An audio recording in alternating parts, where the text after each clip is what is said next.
Hi, this is Kevin Thomas, and welcome to the At Home Film Festival. This week, a lot of critics' prizes will be given out for Best Picture, Film, and all of that stuff on the road to the Oscars. And I'm going to guess many of you skip the Oscars because unless it's a big blockbuster film like a Titanic, Avatar, Lord of the Rings, you don't know a lot of these movies and you don't even want to watch the show because why would you root for a movie you never heard of? So I'm going to be having master classes to prep you for the Oscars. That's right. These guys are great at predicting Oscars. I'm not predicting this week though. I'm just getting you to see some movies so you could be prepared for when the nominations come out. You will have seen many of them. So to be on my list this week, I'm going to pick 7 movies, one for each day of the week. And you have to be able to watch it at home, either free on a streaming channel or to rent or buy for $10 or less. We're not predicting the Oscars like this guy. We're just getting you caught up so that when the nominations do come out in January, you will have seen, hopefully, many of the films. So let's take a look at 7 you can catch right now at home. Let's start with Dune Part 2, which you could find on HBO. Now, to get on this list, you have to be in critics' minds either in the top 15 or less, even the top 5. Because, although they predict 5 to be nominated, they could have made a mistake. So I have sourced these online critics and Gold Derby and Variety.com.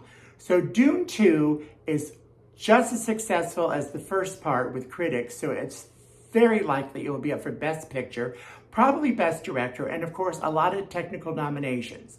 This is probably the one you've already seen because it is one of those big budget ones that most people see. So besides Dune 2, which you can watch for free, let's see what else we've got, okay?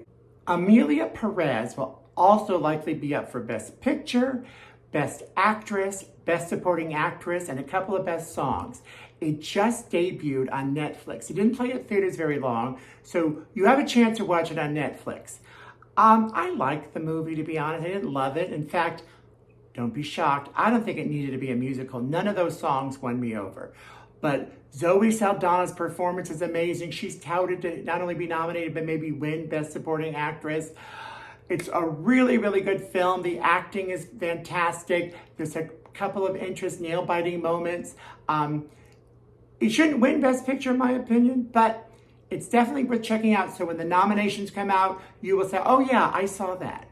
Blitz, which you could find on Apple Plus, is a really good war film from when Germany invaded the UK and a mother gets separated. And so the whole movie's trying for them to find each other, especially he ran away. So he's not exactly excited to go home. Saoirse Ronan will likely be nominated. She's kind of falling off the list though, because this movie isn't getting the acclaim that they expect it to be. But a lot of technical nominations could come its way. It's really good.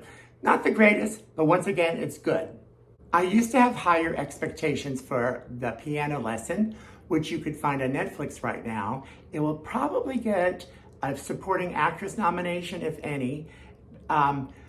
She's so good. Danielle Deadwyler, who should have been nominated and probably won for Till, is now once again fantastic in this movie. She steals the show. She's amazing. It's a good film based upon a successful play. I just think it's filmed more like a play. It's very talky, but it's still good. It's well crafted, great costumes, and Danielle is amazing. So for her alone, you should see this movie. If it were a weaker year for actresses, Joan Squibb for Thelma, which you can find on Prime, would definitely be a frontrunner. She's in her 90s and this is her first lead performance and it really resonates with the audience. It's about an older woman that gets scammed out of her money and she, though, doesn't want to take it. She does give in, but then she goes to find the people that took her money and get it back, toting a gun, and Richard Roundtree. Very, very fun movie. She'll probably get a Golden Globe nomination, but if she doesn't get Oscar nominated, you could be like me and sad that didn't happen because you have watched this terrific, terrific film. In any other year, Kate Winslet and Lee would be a front runner. Everyone I know who has seen it loved it. Of course, they didn't invite me, but still, you could rent it for a few dollars on most streaming channels. Based upon the true story of Lee Miller, a female photographer that takes a lot of war pictures. This is the type that usually wins Oscars, and Kate is definitely an Oscar favorite. But The actress category is so stacked. The only reason she'd come in, not only because of her great performance, but because of her relationship with the Academy, because there are so many great people, and this movie has kind of fallen out of the spotlight lately, and let's get it back in there. Oh my God, our final film, The Substance, on Mubi, a channel that you gotta just try. It does usually a lot of film festival favorites. It made this film. Demi Moore is so fantastic in this film, but it's from the horror genre, which seldom gets nominated. But even if it's not just for her, it's stylish, it looks great, the sets are great, her supporting cast is great. Dennis Quaid is disgustingly amazing. She is so fantastic in this movie, especially in this scene that she has with the mirror. Oh, I can't really go into the plot a lot because you're not gonna believe it, but I will just say it's interesting, it's captivating, and you will like it if you like things a little off the beaten track, and this is definitely it. Oh, it also talks about how Hollywood discards women that are getting older because there's always someone new and younger. Oh, and there's the new and younger version. Wow. Oh. Do like I do, the 7-day trial on Mubi so you could watch this. I promise you will love it. Well, that's our show of the week. I hope you come back. I hope you share and subscribe. When I come back, it might be a few weeks because I have some personal appointments will keep me busy.